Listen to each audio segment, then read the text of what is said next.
এখনো পর্যন্ত কোনো ধরনের কোনো জ্বালানি মূল্য বৃদ্ধির সিদ্ধান্ত হয়। যুদ্ধ সংকটকে মাথায় রেখে তারা অত্যন্ত দক্ষতার সঙ্গেই এই সময়কার পরিস্থিতিকে একটা সুষ্ঠু ব্যবস্থাপনার মধ্যে এনেছেন। আতঙ্কিত হয়ে ক্রয় করার পরিস্থিতি এখান থেকে আমরা রক্ষা পেতে পারি। এই মুহূর্তে বিদ্যুৎ এবং জ্বালানির পরিস্থিতিটা আপনারা সবাই জানেন। সারা পৃথিবী হরমুজ প্রণালী দিয়ে যে জ্বালানি সরবরাহ হয় তার প্রভাবের প্রতিক্রিয়ার মধ্যে বাস করছে, বিশেষ করে আমাদের এই অঞ্চল। এবং সেই কারণে আমাদের মতো দেশ যা জ্বালানি আমদানি নির্ভর একটা বিদ্যুৎ জ্বালানি নীতির উপরে দাঁড়াতে বাধ্য হয়েছি আমরা।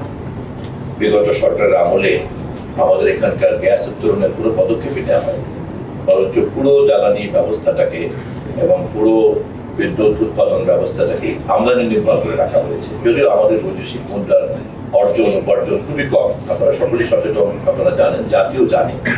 কিন্তু উত্তরাধিকার ভাবেই জনগণের ভোটে নির্বাচিত হয়ে আমরা এই ধরনের একটা সংকটকে দায়িত্ব নিয়েছি।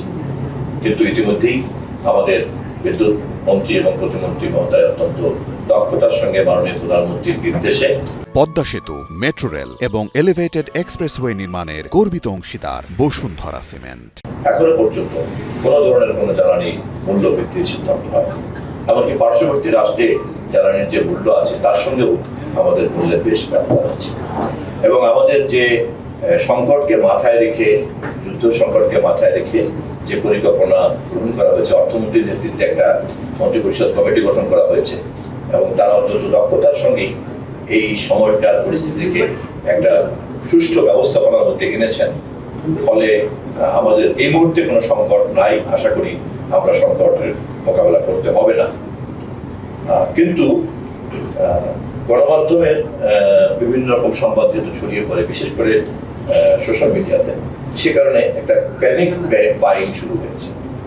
এই প্যানিক বাইংটার কারণে সরকারকে একটা চাপের মধ্যে থাকতে হয় এবং আমাদের দেশের রাজনীতি এবং সমাজ ব্যবস্থার মধ্যে যেহেতু একদল লোক এই ধরনের পরিস্থিতিকে পুঁজি করতে পারে বা পুঁজি করতে চায়, সে কারণে আমাদেরকে এই প্যানিক বাইং মনোজগতের বিরুদ্ধে আপনাদের মাধ্যমে একটা জনসচেতনতা তৈরি করার উদ্যোগ গ্রহণ করা উচিত বলে আমরা মনে করি। আপনারা যদি সহযোগিতা করেন সেক্ষেত্রে অপ্রয়োজনীয় এই আতঙ্কিত হয়ে ক্রয় করার যে একটা পরিস্থিতি এখান থেকে আমরা রক্ষা পেতে পারি।